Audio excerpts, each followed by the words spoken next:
Hello और welcome दोस्तों। आज का टॉपिक है SEBI laws and regulation CMA final का कॉर्पोरेट लॉज एंड कंप्लायंस का पार्ट। ओके, सो शुरू करते हैं। सेबी जो है securities and exchange board of India constitute किया गया था as a regulator of capital markets by government of India on 12 April 1988। Okay, but वो एक नॉन स्टैट्यूटरी बॉडी था, उसके पास कोई स्टैट्यूटरी पावर नहीं था। बाद में उसको सेबी एक्ट 1992 इनैक्ट किया गया, जिसमें सेबी को पावर मिला कुछ, जिसमें से है पहला, protecting the interest of investors in security. तो उसको पावर मिला कि वो जो इन्वेस्टर्स है जो सिक्योरिटी में इन्वेस्ट कर रहे हैं उनके इंटरेस्ट को प्रोटेक्ट कर सकता है। देन वो प्रमोट करेगा डेवलपमेंट ऑफ सिक्योरिटी मार्केट और रेगुलेट भी करेगा। इतने सारे टॉपिक्स हम लोग को कवर करना है: preliminary, establishment, transfer of asset, powers and functions and all. So amendment act provide more to the SEBI as follows. तो अमेंडमेंट एक्ट से सेबी को क्या और पावर्स मिला है? तो सेबी को जो पावर था, उसका स्कोप था, वो वाइडेंड हुआ है और शार्पन भी हुआ है, और ये सब एक बार रीड करने की ज़रूरत है। सेबी रेगुलेट करता है working of financial market, investor protection, और वो ले डाउन करता है एथिकल स्टैंडर्ड्स जिसके बेसिस पे फाइनेंशियल मार्केट्स जो है वो फंक्शन करता है। सो इसलिए उसको वॉचडॉग भी बोलता है ऑफ इंडियन मार्केट्स। तो ये जो एक्ट के तहत जो अमेंड हुआ था, उसमें जो पावर स्टैट्यूटरी पावर जो सेबी को मिला है, वो बेसिकली थ्री ग्रुप्स, जो मार्केट का थ्री ग्रुप्स है, उसके लिए बहुत ही मतलब रिस्पॉन्सिव है सेबी। सो पहला है इशूअर्स ऑफ सिक्योरिटी, जो सिक्योरिटीज इशू करता है, जो इन्वेस्टर्स उस सिक्योरिटी में इन्वेस्ट करता है, और मार्केट इंटरमीडिएटरीज। तो ये तीन बेसिस है जिसके जिसके प्रति सेबी को रिस्पॉन्सिव रहना पड़ता है, इनके नीड्स पे, इनके प्रोटेक्शन पे और रेगुलेट करने के लिए। SEBI has three function roll into one body: quasi legislative, quasi judicial, quasi executive. SEBI का जो बोर्ड ऑफ डायरेक्टर होता है, ये जो पूरा सेबी बॉडी है, ये एक कॉर्पोरेट बॉडी है, और कंपनी के तरह ही इसके पास पावर है to acquire, hold and dispose of property both immovable and movable. और ये कोई कॉन्ट्रैक्ट में एंटर कर सकता है, कैन सू और be sued by the name. Okay, और इसका हेड ऑफिस जो है वो बॉम्बे में एस्टेब्लिश्ड है, और दूसरे प्लेसेस पे भी इंडिया में हो सकता है, ये अदर ऑफिस इसका एस्टेब्लिश हो सकता है। बोर्ड मेंबर्स ऑफ सेबी, तो नेमली इसमें एक चेयरमैन होगा, दो मेंबर्स होंगे जो ऑफिशियल्स होंगे सेंट्रल गवर्नमेंट के, ठीक है, और इनको अपॉइंट भी सेंट्रल गवर्नमेंट करेगा। एक member from the official of RBI, एक मेंबर आरबीआई के ऑफिशियल से रहेगा, और रिमेनिंग 5 मेंबर जो है वो अपॉइंट किया जाएगा सेंट्रल गवर्नमेंट से, आउट ऑफ विच 3 को होल टाइम मेंबर्स होना पड़ेगा। अब चेयरमैन के पास पावर रहेगा of general superintendence. Chairman term of office जो है वो 5 साल का रहेगा, और सेंट्रल गवर्नमेंट के पास राइट है to terminate the service of chairman before the expiry of his term. Even the chairman और मेंबर्स के पास भी ये राइट है to relinquish his office before the expiry, but before that उनको 3 महीने पहले रिटन नोटिस देना पड़ेगा फॉर सच रिलिंक्विशमेंट, या फिर अगर सीजी कर रहा है तो for such termination of his और हर जॉब, और उसके पास एक रीजन ऑफ बीइंग हर्ट भी मिलना चाहिए before his termination. Central government चाहे तो रिमूव करा सकती है कोई मेंबर को फ्रॉम हिज ऑफिस, अगर वो मेंबर जो है at that time has been educated as insolvent, is of unsound mind, अगर वो अनसाउंड माइंड डिक्लेयर कर दिया गया है, या फिर has been conducted of any offence in the opinion of central government involving any moral turpitude, या फिर in the opinion of central government वो जो मेंबर है हैज़ अब्यूज्ड हिज पोजीशन जो कि डेट्रीमेंटल है टू द पब्लिक इंटरेस्ट, तब जाके सेंट्रल गवर्नमेंट रिमूव कर सकती है। Power and function of Security Exchange board of India SEBI, तो PPR: protect, promote and regulate. Protect करेगा इंटरेस्ट ऑफ इन्वेस्टर, प्रमोट करेगा डेवलपमेंट, और रेगुलेट करेगा सिक्योरिटी मार्केट को by such measures as the board think fits. तो जैसे board को सही लगेगा उस हिसाब से वो रेगुलेट करेगा सिक्योरिटी मार्केट को, जो कि सिक्योरिटी मार्केट के लिए, डेवलपमेंट के लिए सही है, और matter connected therewith and incidented thereto. So mainly ये 3 नेसेसरी इंपॉर्टेंट है। Board mainly interested with 2 main function, तो बोर्ड का 2 मेन फंक्शन है, रेगुलेटरी फंक्शन और डेवलपमेंट। तो रेगुलेटरी फंक्शन में क्या क्या आ सकता है? regulating business in stock exchange and other security market, registering and regulating the working of stock broker, सब broker, share transfer agent जो है इनका register और regulate करना है इनके working का. Then registering and regulating the working of depositories, participants, custodians of securities, promoting and regulating self-regulatory organization, prohibiting frauds and unfair trade practices relating to security market, promoting investors education and training of intermediaries of security market, prohibiting insider trading in securities and all. Then development function में है promoting investors education, training of intermediaries, conducting research and publishing information, promotion of fair practices and promotion of self-regulatory organizations.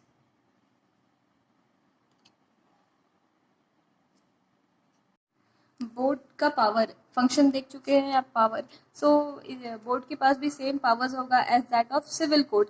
Board क्या कर सकता है? Discovery and production of documents and books of account, summoning and enforcing attendance of person, examining them on oath, inspection of books, registers, documents, issuing commission, that is order for examination of witnesses and documents. Then or it can take following measures: suspend the trading of any security, कोई security को suspend, उसकी trading को suspend करा सकता है. restrain a person from accessing security market, suspend any office bearer of any stock exchange, impound and return the proceeds. So ये सब powers है. कुछ following powers further दिया हुआ है. power to call periodical return, periodical return मांग सकता है कोई भी recognized stock exchange से. power to compel listing of securities by public, वो फीस लेवी करा सकता है. और ये सब कुछ और भी पावर्स दिया हुआ है. Just to read it. Section 11A के तहत बोर्ड रेगुलेट कर सकता है और प्रोहिबिट भी कर सकता है to the issue of prospectus. मतलब कि अगर शेयर इशू प्रोस्पेक्टिव इशू नहीं करवाएंगे तो शेयर्स भी इशू नहीं किया जाएगा उस कंपनी का, उस इंस्टीट्यूट का. सो ये 11A में है. Then section 11C investigation power. So board के पास इन्वेस्टिगेशन पावर है कि अगर उसे लगता है कि कोई भी ट्रांजैक्शन इन सिक्योरिटी जो है वो डेट्रीमेंटल मैनर में है टू द इन्वेस्टर्स या फिर सिक्योरिटी मार्केट को, या फिर कोई इंटरमीडिएरी या कोई पर्सन जो एसोसिएटेड है सिक्योरिटी मार्केट से वो वायलेट कर रहा है कोई भी प्रोविजन या रूल्स को, इन दैट केस ऑल्सो जो बोर्ड है वो इन्वेस्टिगेशन बिठा सकता है. बोर्ड के पास इतना पावर है.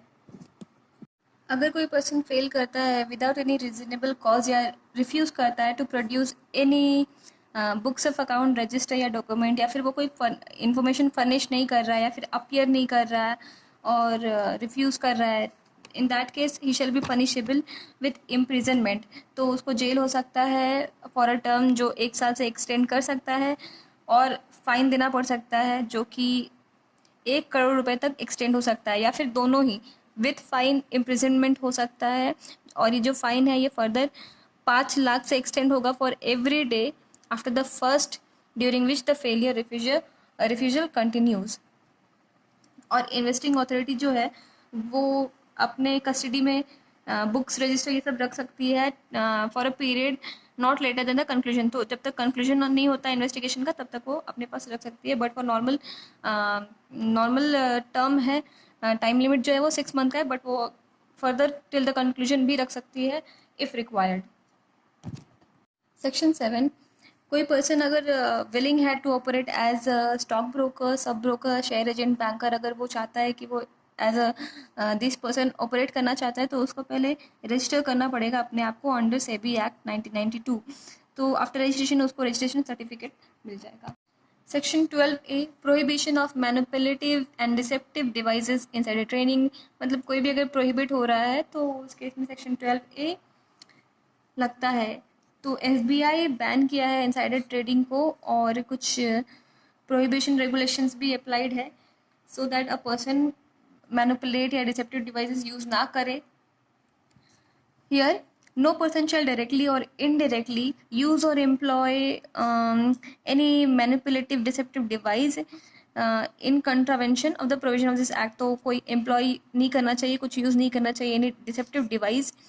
employ any device to defraud करने के लिए भी devices को employ नहीं करना चाहिए. engage in any act, practice to fraud or deceit upon any person, engage in insider trading नहीं करना है, और deal in security while in position of material और non public information to communicate, such as कि वो एक contravention में आ जाए प्रोविजंस का, और acquire control of any company और security more than the percentage of equity share जो कि लिस्टेड है या फिर प्रपोज टू बी लिस्टेड है on recognised stock exchange.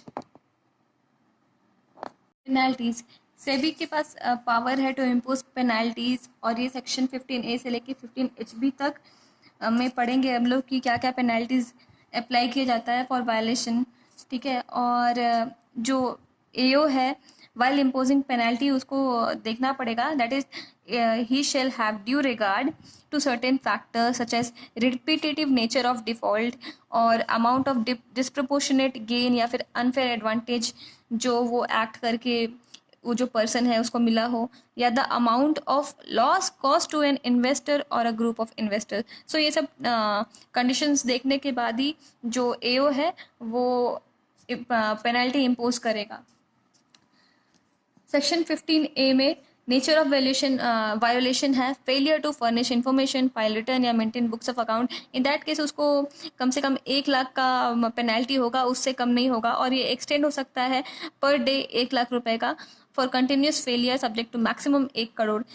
15B penalty for failure by any person to enter into agreement, अगर कोई person agreement में एंटर नहीं करता है अपने क्लाइंट्स के साथ तो उसको भी पेनल्टी लग जाएगा, जो कि 1 लाख से कम नहीं होना चाहिए, बट एक्सटेंड करेगा every day with 1 lakh continuously maximum to 1 crore.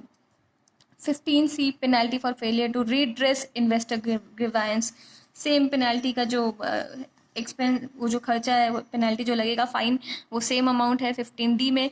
Penalty for certain defaults, in case of mutual funds में अगर कोई डिफॉल्ट करता है तो पेनल्टी पड़ेगा, पेनल्टी अमाउंट सेम है। 15E penalty for failure to observe rules and regulations by an asset management company, तो AMC जो है एसेट मैनेजमेंट कंपनी, इसके कोई रूल्स एंड रेगुलेशन को ऑब्जर्व मेंटेन करने में कोई फेलियर है तो उसमें पेनल्टी लग जाएगा, 1 लाख का एक्सटेंड होगा पर डे 1 लाख का, मैक्सिमम लिमिट 1 करोड़ का है। 15F failure to issue contract notes, तो इन दैट केस जो है 1 लाख से कम का पेनल्टी नहीं लगेगा, मैक्सिमम कम से कम 1 लाख का पेनल्टी तो लगना ही है।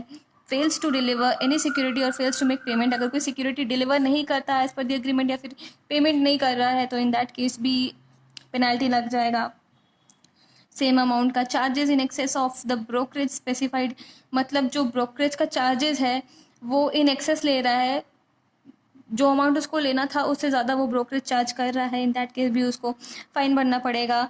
Not less than 1 lakh and may extend 5 times of the brokerage, तो ब्रोकरेज का 5 टाइम भी एक्सटेंड का हो सकता है ये।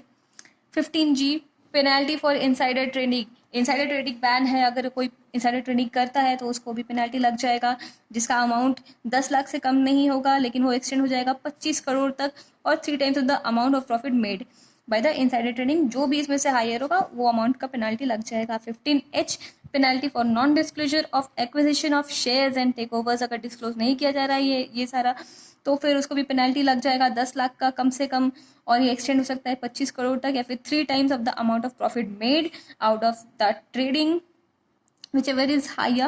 15HA penalty for fraudulent and unfair trade practice, अगर फ्रॉड हो रहा है या फिर अनफेयर ट्रेड प्रैक्टिस हो रहा है तो भी फाइन लग जाएगा, कम से कम 5 लाख का, इससे कम तो नहीं, इससे ज़्यादा ही लगेगा या 5 लाख का लगेगा, लेकिन ये एक्सटेंड हो सकता है 25 करोड़ तक का, या फिर 3 times of the profit made whichever is higher। 15HB में पेनल्टी लगेगा for contravention where no separate penalty has been provided, कम से कम 1 लाख का, इससे नीचे तो नहीं लगेगा, और ये एक्सटेंड हो सकता है टिल 1 करोड़।